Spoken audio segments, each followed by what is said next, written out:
السلام عليكم ورحمة الله وبركاته. شلونكم صديقاتي؟ وين الحارات بالغدا لو بالعشاء؟ تعالوا. أكلة سهلة وطيبة ومتوفرة بكل البيوت. الجلاش اللي يسوون بيه بقلاوة، عجينة الجلاش. اليوم راح نسوي فطيرة الجلاش. مكوناتها جلاش، جبن، موزاريلا، آه، دهن جنة، دهن جنة، ومعاه تخبطون دهن حر. تصير كلش طيبة. لحم، بيضة، لوز، ايش عندكم موجود. الخضار اللي هي الفلفل الألوان، أخضر وأحمر وأصفر وجزر وبصل وشوية معدنوس. هاي الخضار. البهارات، حبة السودة نزين بيه، طبعا حبة السودة نزين بيها الفطيرة. بابريكا، 7 بهار، فلفل أسود، ملح. عندي اللوز، بيضة، بيكنج باودر، لبن، حليب. أسوي الأشياء وأرجع لكم إن شاء الله. طبعا على هذا الدهن راح أضيف كوب حليب، ملعقة بيكنج باودر، بيضة، 3 معالق 4 لبن، فلفل أسود، شوية ملح، شوية بهار اللي يعجبكم انتو. وأكمل طريقة وأرجع لكم. طبعا هذه نسقي بيه العجينة.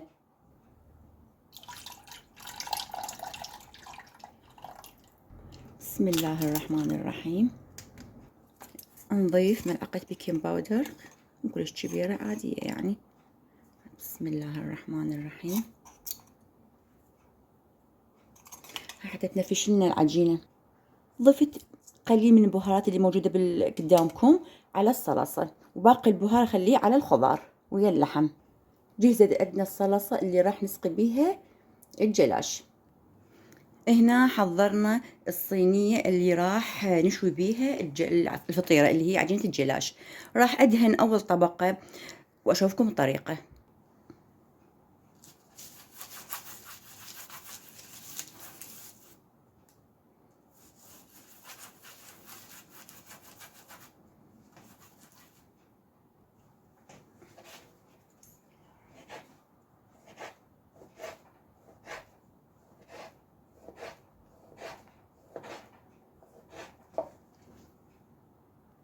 هنا كملنا كل الكمية.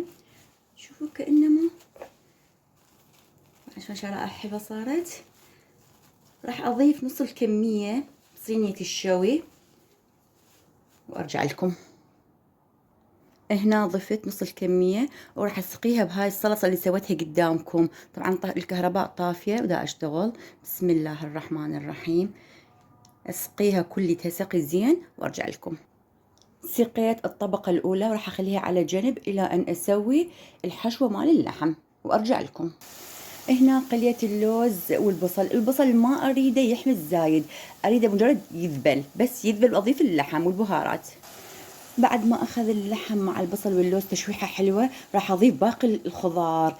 ما أريد الفلفل يذوب، أريد شي يبقى حلو بارز، هو الكرفس. شكرا. خلصت الحشوة. هسه راح أبدي أشتغل بالعجينة.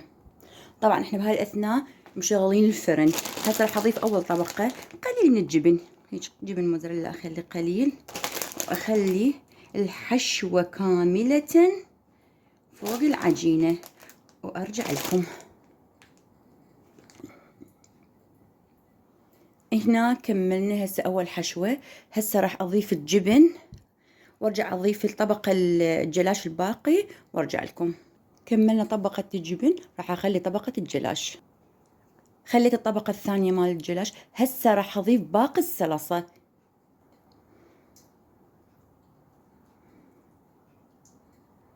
هنا كملت كل شي، راح أدخلها الفرن، وأكو بعد مرحلة أخيرة إن شاء الله. هاي المرحلة بعد ما استوت. شوفوا شكلها يخبل ما شاء الله، والريحة طبعا ما احكي لكم دمار. هسه راح اضيف الجبن واضيف حبة السوداء وارجعها الفرن ثواني وخلاص. هنا ضفت الخطوة الأخيرة، ضفت الجبن والحبة السوداء، العفو، حبة السوداء والجبن، وارجعها الفرن ثواني واطفي. وشكرا. طبعا هاي شكلها النهائي، وراح اقطعها وارجع لكم. طبعا ما احكي لكم الشكل والطعم والريحة والهشاشة باعوا ما شاء الله، تخبل. وشكرا.